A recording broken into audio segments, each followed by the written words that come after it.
Are we actually prepared for this possibility of the escalation of global conflict? Are we actually prepared for a World War III scenario? I'm going to say most likely no. However, we have to be open-minded to the concept of it actually becoming a reality. These things could happen. The existence of them isn't in question. The possibility is generally what's questioned, and the odds of it happening are what people like to use in their favor for applying normalcy bias to the situation. However, a month ago, you were told that Russia would not invade Ukraine. Logistically, it didn't make sense. Economically, there was no reason for it. And yet here we are, okay? 2 months ago, you were told that oil was unlikely to hit over $100 a barrel. And yet Brent crude is trading at $115 a barrel right now. 3 months ago, you're also told that grocery shortages and empty shelves were fake and that there was nothing to really worry about in the sense of the supply chain. And yet we know that this whole situation is going to get continually worse. And 4 months ago, just as short as 4 months ago, inflation was still being considered as transitory according to the Federal Reserve, which we all know is no longer the case. So if you want to fall into the camp of things that won't happen no matter what and then eventually do, then that's fine, but that does not help you with your preparedness, okay? Right now, Russia is considering martial law in their country, and we know that situation's only going to get worse the longer that this invasion lasts. And what they're considering martial law for is so they can quell dissent, take over the media, obviously in order to push whatever narrative or agenda they feel fit for the people of their country, and to increase their ability to defend their nation. Under martial law, certain things can be put into place which allow for the defense of their territory to be heightened and to be a little bit more hardened against any kind of counterattack situation. And with Russia discussing this tomorrow, March 4th, which is Friday, we know that there is a possibility of it happening, and we know that there's a reason behind it more so than just because they don't want the media to report about them negatively. Being able to harden your defenses in a time where an invasion might be taking longer than expected is something because of wanting to be ready for the possibility of counterattack.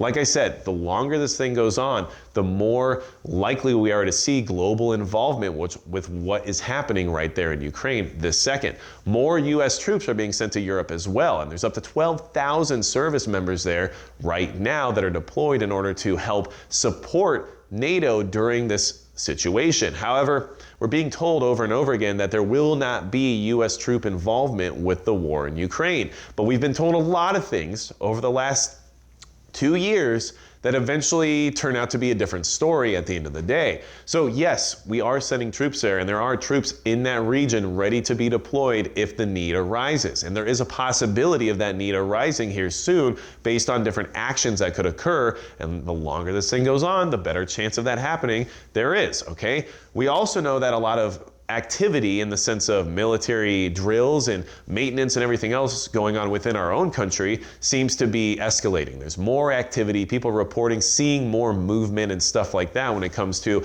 the military here in the United States. Now, of course, these things are generally routine. You have maintenance, you have drills, you have things that just have to be done regardless of what's happening globally. However, timing is relevant, and timing does matter to these conversations. When you apply the situation to what's happening in the rest of the world, you can see that that escalation might be warranted. And just yesterday, for example, the so-called doomsday plane was seen flying over Nebraska. And of course, that's an airplane that can maintain central command in the air during an attack, that can withstand a nuclear blast or an EMP and a lot of other things that they would be concerned about during any kind of escalated conflict. So yes, these things are happening. And although many of these things are drills or routine or whatever else it might be considered to be, during times of heightened tension, we have to assume that there's more reasoning behind these movements than just general daily routine, correct? Now, we also know that the President Lukashenko in Belarus has recently,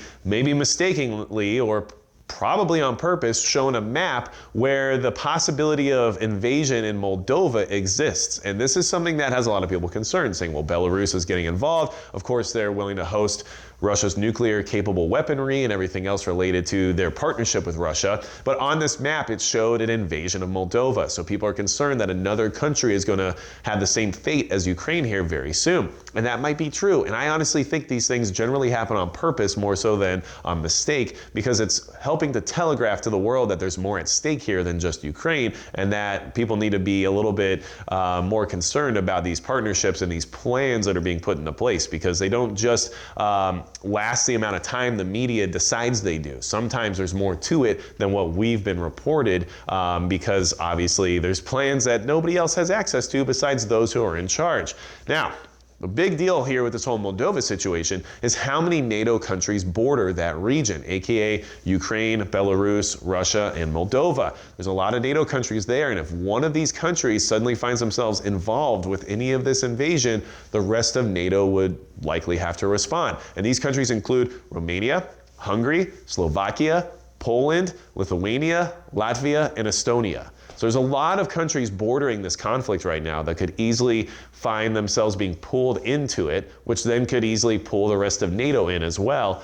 And that creates a very dangerous situation in many ways. Understand that we're also facing a surge in fuel prices because of what's happening there right now. And the expectation is to see $5 a gallon at the pump here very soon. And I know yesterday when I went and filled up gas, my regular unleaded 87 was $3.50 a gallon and premium was at $4.05 a gallon. So things are moving quickly in the sense of prices regarding fuel. And we know oil has now went way past $100 a barrel and is up to $115 a barrel for Brent crude. And we know that that is only going to get worse. And there is a possibility of moving into an oil super cycle, which we have discussed recently here on the channel. But if this happens, the super cycle could push us into the territory of rising oil prices over the next few years, if not decades, depending on how demand and supply works out and how these relationships with these giant oil producing nations ends up after this conflict. So there's a lot to consider here. And with that being said, and with oil being that expensive, with fuel being expected to hit $5 a gallon,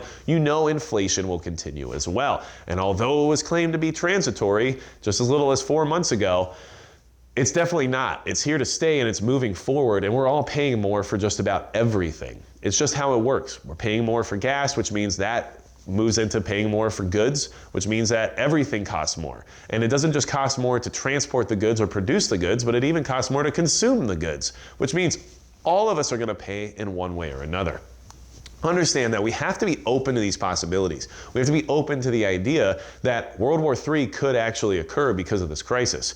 Yeah, is it unlikely? I hope so. And in fact, that's the camp that I generally stay in, because that's not just what I'd like to see happen, but it would take a lot for the world to move into that type of phase of conflict in order for it to be justified, because we know what it would do to the people around the world, and it is not something that anybody wants to experience. But that does not mean the possibility is not there. And if you want to remain in the camp of a month ago when you would have said that Russia won't invade Ukraine no matter what, just because economically or logically it didn't make sense to you, or if you want to be in the camp of 2 months ago when you thought there's no way oil is going to go over $100 a barrel, or 3 months ago when you wanted to say the grocery store shelves and being empty and the shortages there were all fake, or 4 months ago when inflation was still transitory, and you want to just stick with all of those concepts and not allow yourself the ability to be open to the idea of these other possibilities existing, then that's fine and you can stay there. But it will not help you be better prepared.